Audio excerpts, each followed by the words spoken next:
So here we are, folks. Episode 3 of the InkCast Screenwriting Podcast. Today we're going to talk about the Writers Guild of America Awards. And anyone watching this who isn't, because no one's watching this, you'll see I have a microphone attached to my face. I'm just trying to see if I can record this through Anchor, this new podcast app that I just started using. And it's a pretty cool way to help distribute your podcast once it's recorded. So I think using that, Anchor, and along with the YouTube recordings and whatnot, is helping me get out on multiple platforms. But that's just other stuff. I'm here to talk about the Blacklist, not the Blacklist. Writers Guild of America Awards. As you can see, visually, I'm on the Writers Guild of America website. It's at awards. If you go to awards.wga.org, it'll have this year's awards, and it's got like awards timeline on photo galleries, history of all that. But I'm just right on the page that shows the actual nominations and winners. And also keep in mind, I haven't watched every single one of these movies that got nominated, so I can't really comment on every movie or whatnot, and if it was, good or not or whatever.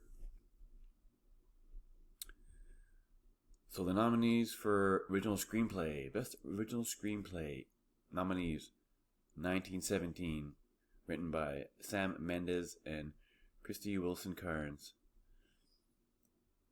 Booksmart, written by Emily Halpern, Sarah Haskins, and Susanna Bogle, and Katie Silberman. That's strange, the way they separate the "and."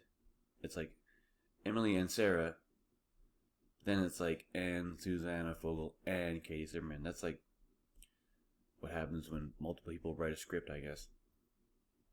They need to figure out how to credit the people who wrote it.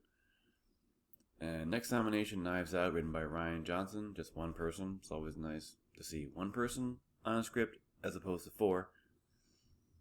Marriage Story, written by Noah Baumbach. And Parasite, written by Bong Joon-ho and Han Jin-won. And that is the winner. The winner for original screenplay is Parasite, which we shouldn't be surprised because Parasite did pretty well this year, and I actually just happened to watch it the other day. So it's a great movie. Lots of good twists. A little goofier than I thought it would be, actually. Like kind of silly in a way, but that weird silly Asian humor that's not in North American films. So, best adapted screenplay, the nominees are A Beautiful Day in the Neighborhood, written by Mika Fitzgerald-Blue and Noah Harpster. The Irishman, written by Steven Zaillian. Jojo Rabbit, written by Taika Waititi. Joker, written by Todd Phillips and Scott Silver. And Little Women, written by Greta Gerwig. And the winner was Jojo Rabbit by Taika Waititi. I actually haven't seen that yet, so I cannot comment on the movie at all. Nominations for documentary screenplay: Citizen K, written by Alex Gibney. Foster, written by Mark Jonathan Harris.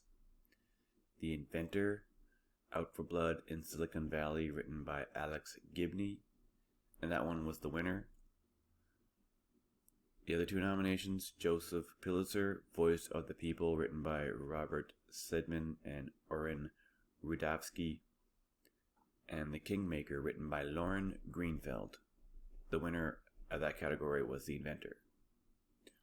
Out for Blood in Silicon Valley, written by Alex Gibney, produced by HBO Documentaries. Well, of course, it's HBO. They win everything. They win every year. Okay. I'm not gonna read out every single writer for the television, new media, and news nominees, because every single nomination's got like 20 writers. But here are the nominations for series drama: The Crown on Netflix, Handmaid's Tale on Hulu, Mindhunter on Netflix, Succession on HBO, and Watchmen on HBO. And the winner was Succession. I have not seen that at all. I actually have no idea what that's about, whatsoever. But The Watchmen is a show that I need to get done watching because a lot of people are like, it's really good. I was curious to see how people would think of The Watchmen because it's a very beloved comic series, and the film came out, and the film was up and down for a lot of people. I liked it, but I'm not a hardcore Watchmen dude, so I don't know how closely it was to the comics and whatnot. So, nominees for Best Comedy Series: Barry. Of course, that's Bill Hader's show on HBO. The Marvelous Mrs. Maisel, that one again, on Prime Video. Pen 15 on Hulu. Russian Doll on Netflix, which I've watched some of, not all of. That's pretty funny though. And Veep. Again, Veep's been quietly like winning awards for years, and no one seems to pay attention to it at all. I don't know why. It's the HBO show with Julia Louis-Dreyfus playing like the president's vice president or something. That's like one of those shows that I keep saying I need to go watch that. It's like the second season of Barry. I haven't finished watching that yet. But anyways, the winner was Barry again. So Bill Hader's had a couple good years because he won a bunch of awards last year for Barry, and now he's winning again. So, Best New Series. Okay. So, the nominees are Dead to Me on Netflix, Pen 15 on Hulu. That's weird. So, new series and comedy series, you can get both nominations for that. Didn't know that. Russian Doll on Netflix, Watchmen on HBO, and What We Do in the Shadows on FX. And the winner was Watchmen on HBO. Cool. Original long form. Only 4 nominations. Chernobyl, written by Craig Mazin on HBO, and that was actually the winner out of all these categories. The Terror. Oh no, a new season of The Terror is out. Whoa, I gotta go check that out. The first season of Terror was sweet. So this is The Terror, infamy. So that means it's like, I'm honestly not even looking at what's up with that. It's probably like a whole new different storyline and new characters and whatnot. But The Terror, Infamy, AMC, Togo on Disney Plus, which I don't even know what that is, and True Detective on HBO. And the winner was Chernobyl. Okay, I have to look up The Terror, Infamy.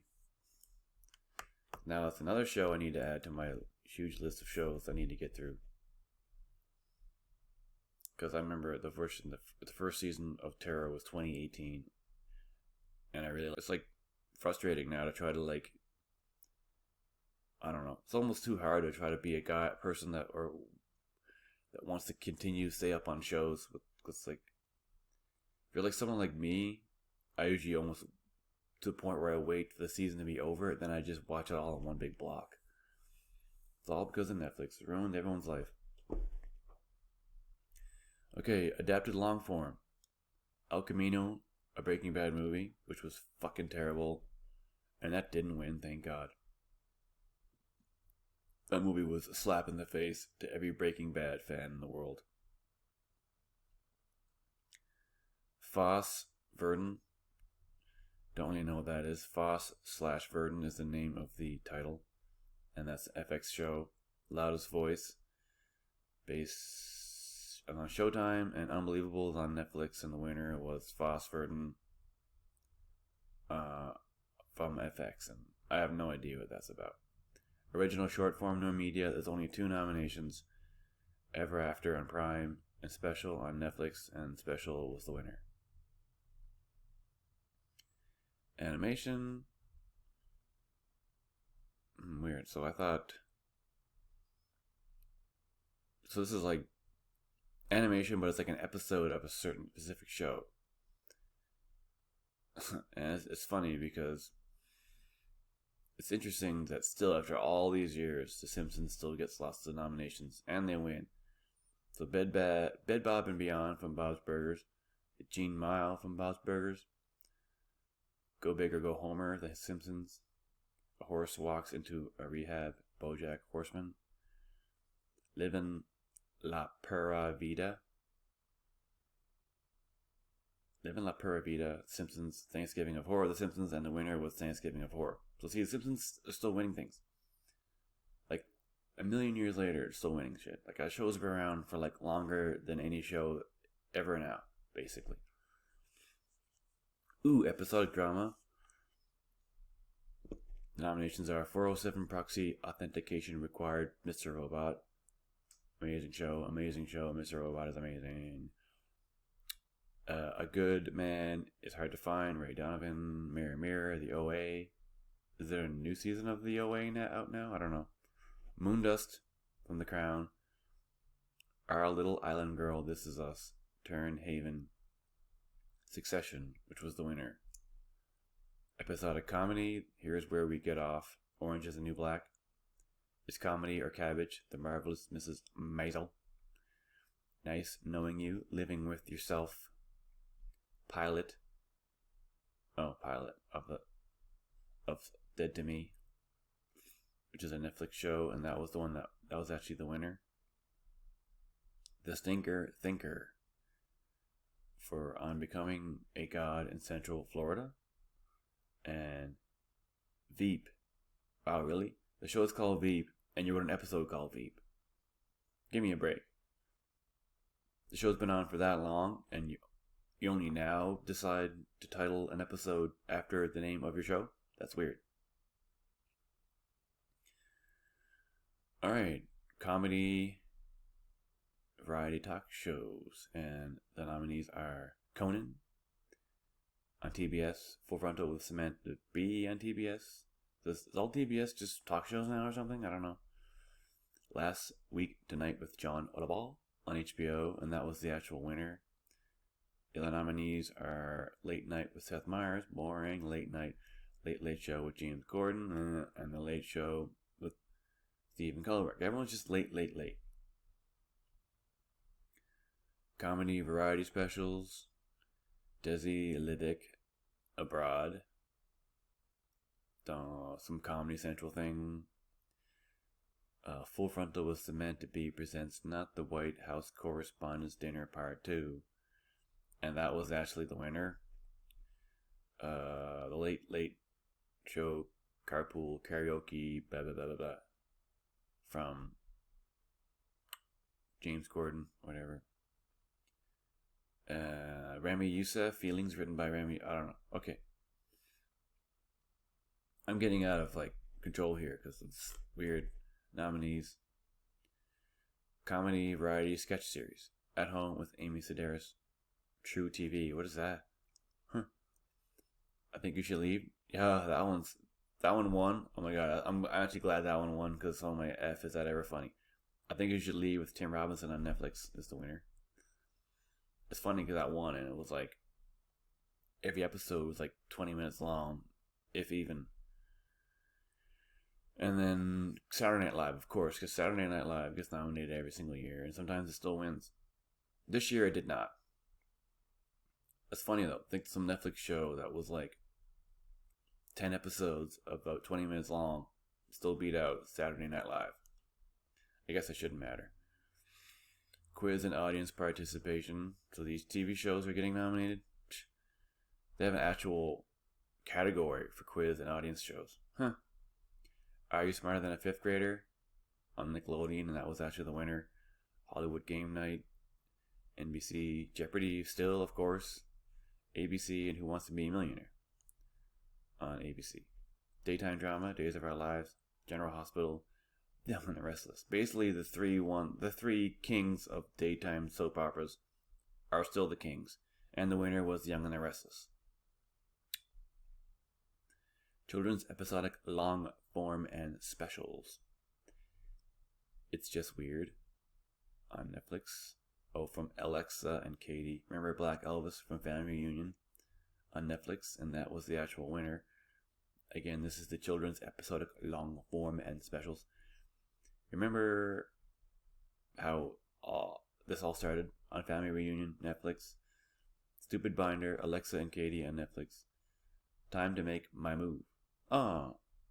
Jim Henson's Dark Crystal, Age of Resistance. So that's children's episodic. They consider Dark Crystal, Age of Resistance children, because it's almost borderline not. The entire section was just Netflix. And 2 of them was the same show. 2 noms for Family Reunion, 2 noms for Alexa and Katie. No idea what those shows are even about. But the winner was Remember Black Elvis, Family Reunion. Documentary script, current events. Cole's Deadly Dust from Frontline. The Mueller investigation, Frontline. Trump's trade war, Frontline. And the winner. It was all Frontline. Every episode. So the Trump's trade war was the winner.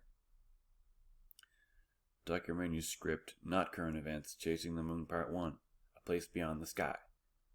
American Experience. Right to Fail, Frontline. That was the winner on PBS. And Supreme Revenge, Frontline. Also on PBS. Same show again. Okay, this is weird because there's only 1 nomination in the entire section, so why would you even bother? Terror in America, The Massacres in El Paso and Dayton. So yeah, that's weird. It's only 1 actual nomination, so it's the only winner because it's the only nomination. Why even bother? News, scripts, analysis, feature, and commentary. Atlanta episode 3. Okay, this isn't... For a second there, I'm like, Atlanta? You mean that show? I haven't even watched that show in a while. News, script, analysis, feature, or commentary. Atlanta episode 3 from theroot.com. Fly Like an Eagle on CBS News, and that was the winner. That was on 60 Minutes. 'Tis the Season, Here's How Jesus Became So Widely Accepted as White. That's from theroot.com. Toxic water crisis still haunts this New York town. On HuffPost. Okay, so things on HuffPost.com and theroot.com are being nominated and winning. Digital News, The Gridiron of Their Own, written by Kelsey McKinney and Deadspin. Stories About My Brother, from Jezebel.com. That was the winner.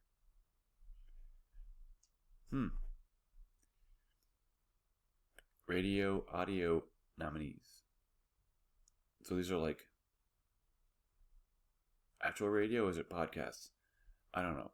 CBS News on the Hour with Nora O'Donnell. Hail and Farewell, remembering some headline makers. That was the winner. CBS News Radio. Woohoo. And World News This Week, August 9th, 2019. World News This Week, September 13th, 2019. Strange. It's just interesting to see what they actually nominate. Like, it starts off with shows and it ends up in like online like stuff. Radio or like news stuff. Let's see. Radio, audio, news script, analysis, feature, or commentary. This is another section now. The enduring legacy of Jackie Kennedy Onassis. That's the winner on CBS News Radio. And the other nominee was Woodstock, Back to the Garden. Written by Gail Lee. CBS News Radio. Promotional writing nominees. So you can like win for just writing a promo. So CBS promos. Weird. It's like everyone is just CBS. And there's 3 nominations. CBS promos, star.kill.evil.fbi on CBS, and Star Trek Picard. And that was the winner. The promos for Star Trek Picard. Why can't I say it? Star Trek Picard. That was the winner. So that's all the categories of the Writers Guild of America. Even though near the end it's like what is this stuff? I didn't even understand. But for originals, the two that I only really care about are the original and adapted. Original, again, was Parasite, which has been winning everything. And then adapted was Jojo Rabbit by Taika Waititi. And that's based on a book called Caging Skies. So that was me going over the Writers Guild of America winners for 2020. They announced them on February 1st, I believe. Oh, this just makes me think of how many more things I need to watch. Meanwhile, all I really want to do is just game out on my PS4. Alright, so now I'm going to go over to deadline.com and check out any new screenwriting news for the week. Because, I don't know, Deadline and Variety and a couple other sites are good for giving you pretty constant, updates. So what's the latest in screenwriting news on Deadline.com? And this is an order of, the latest. So the most current news is from the 11th of February, and it's about Dee Rees to write and direct new movie adaptation of George Gershwin's Porgy and Bess for MGM and Winkler Films. That sounds boring. Okay, next on the line. Yeah, the WG Awards I just did, so that's part of the news as well. But I don't need to cover that again.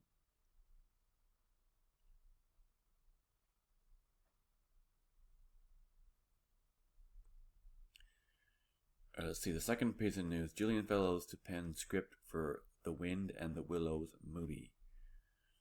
Well, that's interesting. I remember watching, Wind and the Willows, on PBS or something like that. And they had, people wearing, really sweet costumes and, it was really good production value. And this was, long time ago. I'm talking, 80s or 90s maybe. But Julian Fellows is going to write the script for the Wind and the Willows movie.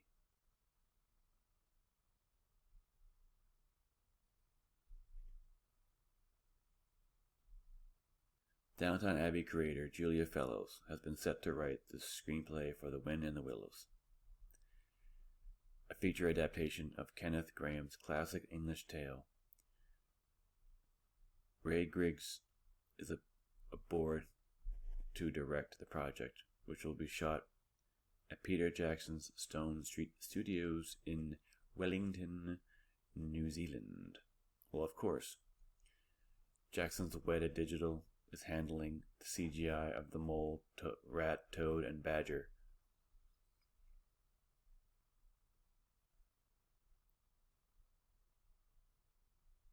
So Fellows actually wrote the book for A Wind in the Willows musical. And yeah, so they did a musical or whatever. Man, it's crazy. They just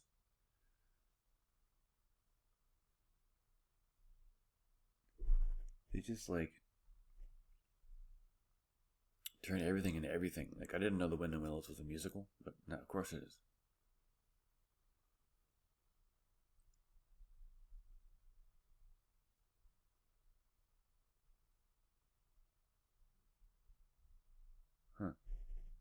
Sorry, I'm getting distracted by all the articles around this article. But yeah, that's interesting. Julian Fellows.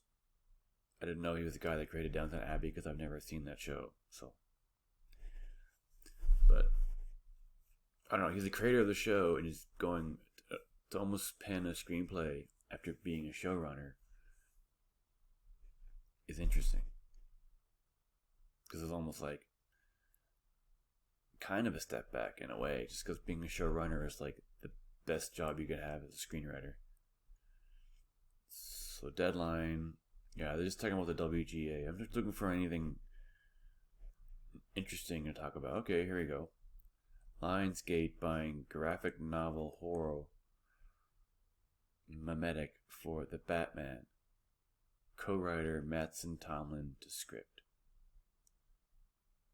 Point Grey and Boom Studios producing.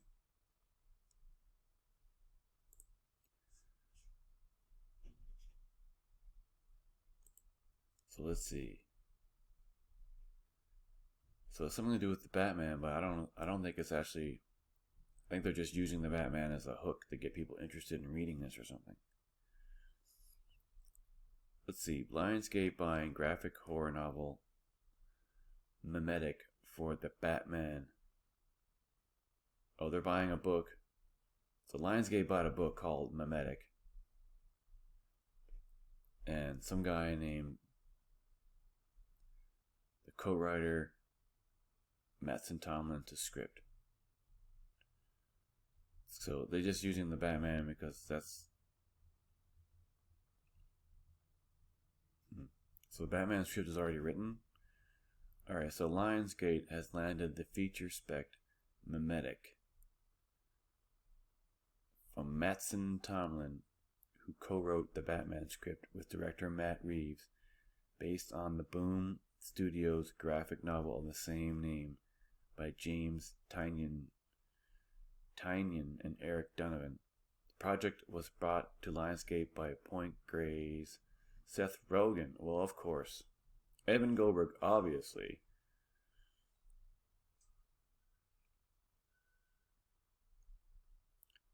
Man, Seth Rogen has been doing so much behind the scenes now. Like, he's become so much more of a producer, writer, director. It's like acting and stuff has like become like third or fourth to him now.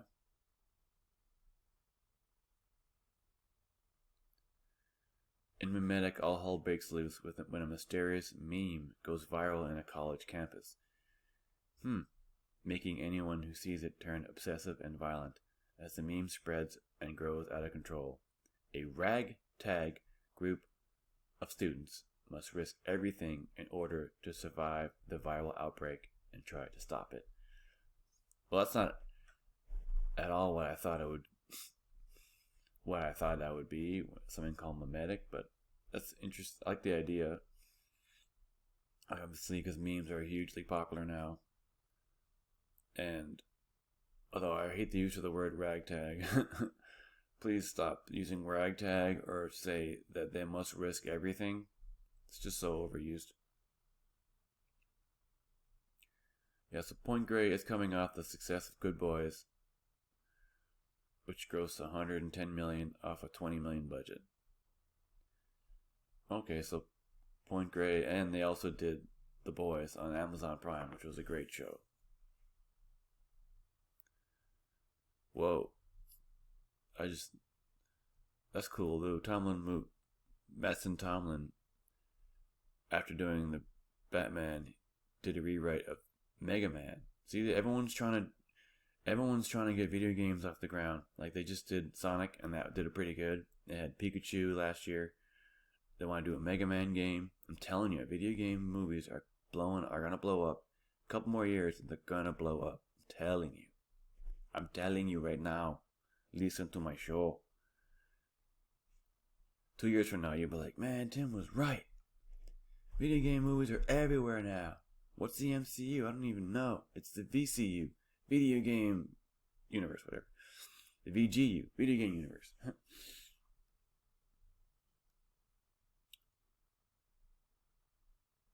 Yes, Power in post-production on Netflix with Jamie Foxx starring, and the indie feature Little Fish in post-production, which he wrote and produced along with Atomic, Tango Entertainment, and Black Bear Pictures.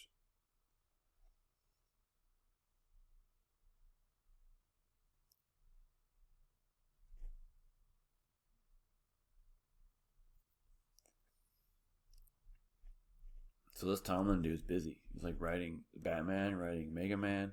He's like doing some thing called Power, which is like, I swear there's like 3 or 4 shows out that are called Power right now. I could have swore that was already a show a couple years ago.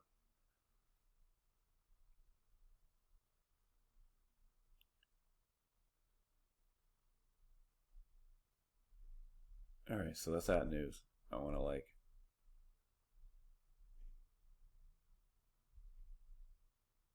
Geez, Sophia Loren still doing movies? I'm just seeing random stuff here and I'm like getting distracted.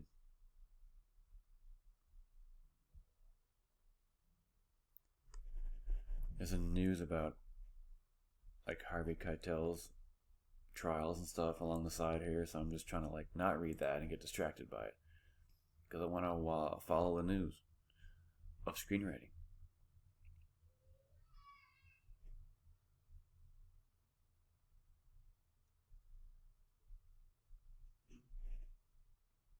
Okay, so here's something about Little Women, Greta Gerwig.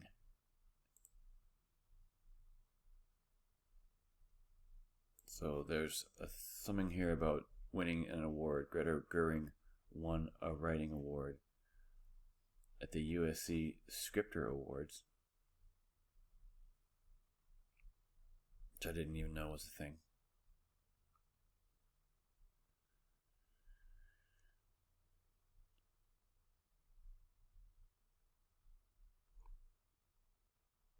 So Greta Gerwig took home top honors Saturday night at the 32nd annual USC Library Scripter Awards for Little Women, her adaptation of the Louisa May Alcott novel.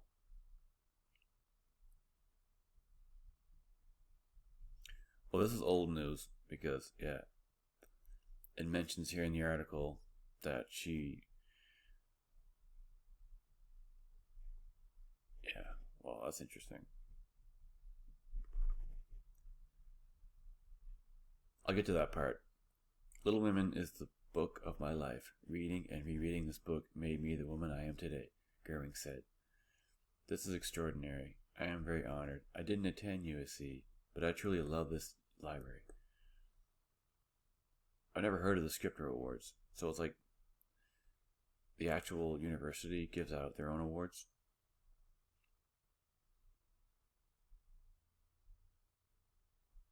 Yeah, oh well. So it's interesting that they say this article came out like what? I don't know. Yeah, January. So the Oscars didn't come out yet because in the article they're like, this win makes Gerwig the frontrunner for the Best Adapted Screenplay Academy Award, which would be her first Oscar, but we all know she didn't win. So there you go.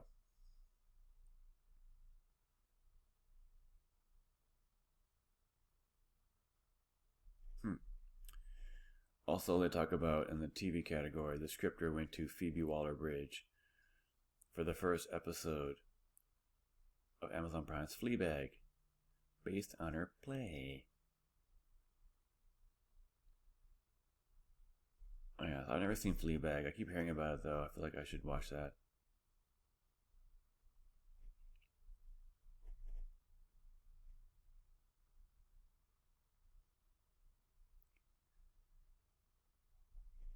Again, I'm getting sidetracked with like other news because if you're not watching or listening, then you're just hearing me breathing and stuff and scrolling through shit. Yeah, so these scripter awards are, I don't know, whatever, a thing that the USC gives out. So let's see. Bad Boys 4 in the works with Chris Bremer aboard to write. So I haven't seen Bad Boys for Life, but supposedly it's actually okay, you know. I guess that's lately a lot of things, movies coming out, and they're like, yeah, it's alright. Like, I went to see Birds of Prey, and I expected it to be trash, but it wasn't, so it was, you know, it's alright.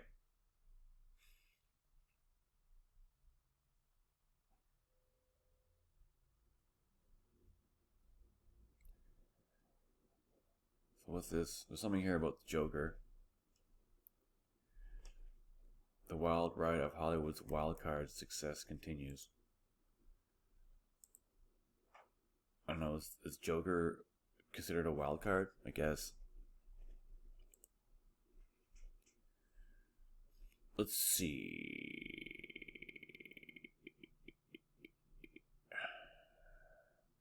I'm just here on deadline waiting for this Joker Wild Ride for Hollywood article to load.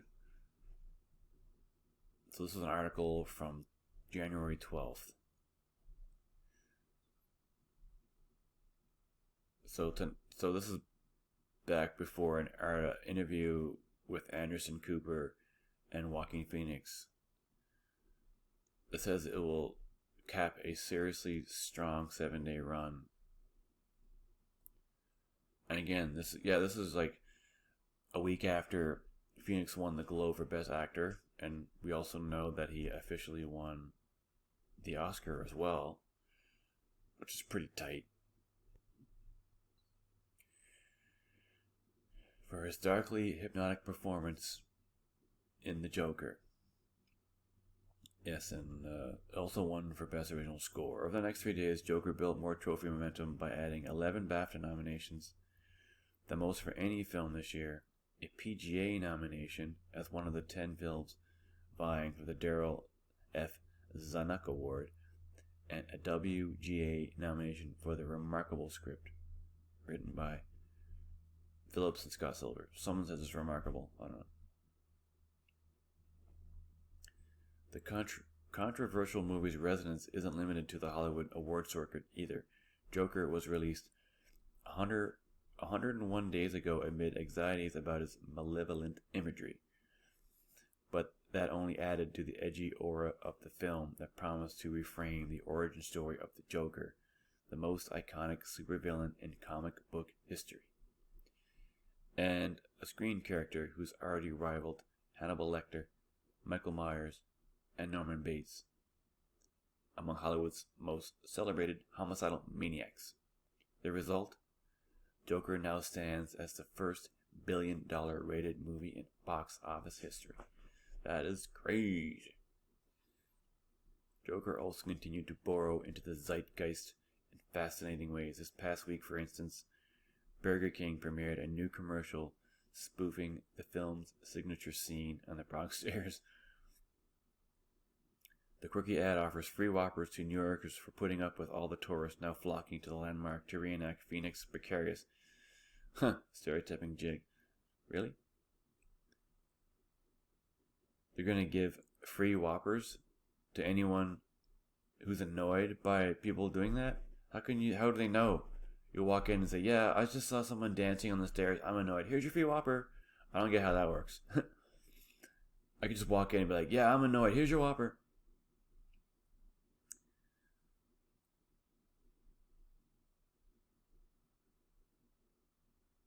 What? What did it just say? Phoenix himself started this weekend with the sound of handcuffs. What? 45-year-old was arrested on Washington during a climate change political... What? Give me a break. They arrested him of anyone they could have arrested. Like, we're going to arrest the famous guy just to piss everybody off. You guys are dicks. I didn't know he did that, though.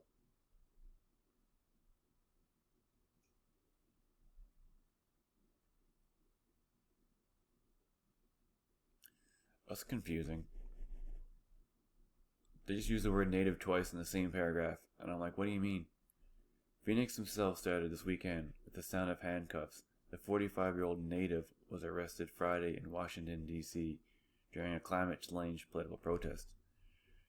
And it finishes it amid grim news dispatches from his native Puerto Rico. You just said native twice. Is he from Washington or from Puerto Rico? What are you talking about?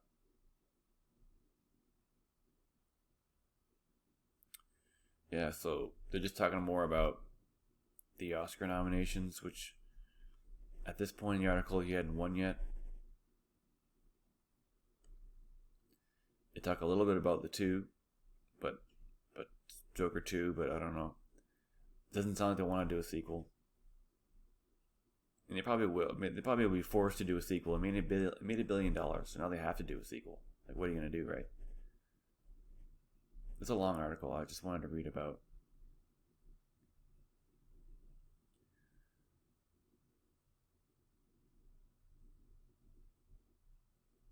Again, I'm getting distracted by other articles.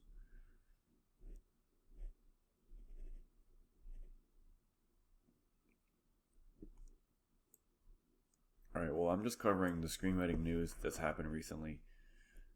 But that's it for that, I think. I mean, yeah, I'm just reading a bunch of different articles here, seeing anything interesting or new. The Deadline has a screenwriting category that you can look through and see what's new, what's happened. You could look up the weekend box office to see who did what last weekend, because it's Tuesday now.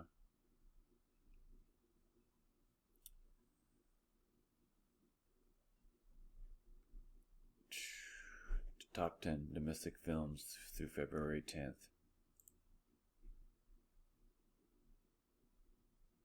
This seems like it's a week old already.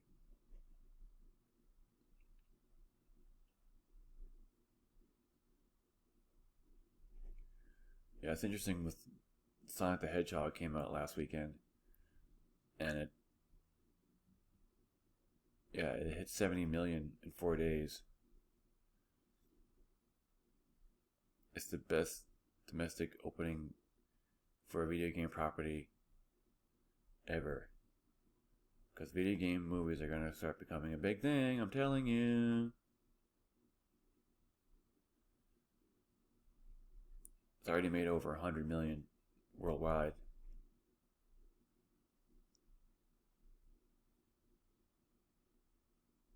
Yeah, so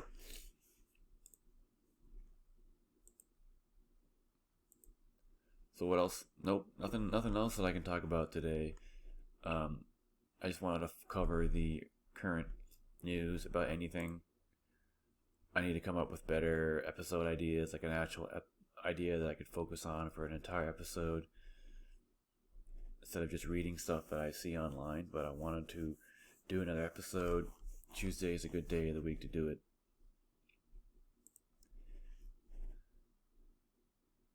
But for anyone who's not listening, you should give me some ideas of what I should do an episode about. What type of screen writing ideas should I talk about? Well, that's it for me. That's it. This is the episode. That's episode 3 of the InkCast. And I talked about the Writers Guild of America Awards. And I'm sure that was super interesting to you. But stay tuned. I want to do more episodes. I want to get everything on YouTube and podcasts on everywhere. So anyone who's listening, tell your friends about this. Get it out there. I want to make this thing better. Thanks for watching. This is Tim, and this is the InkCast Screenwriting Podcast. I'm out for the week. Holla.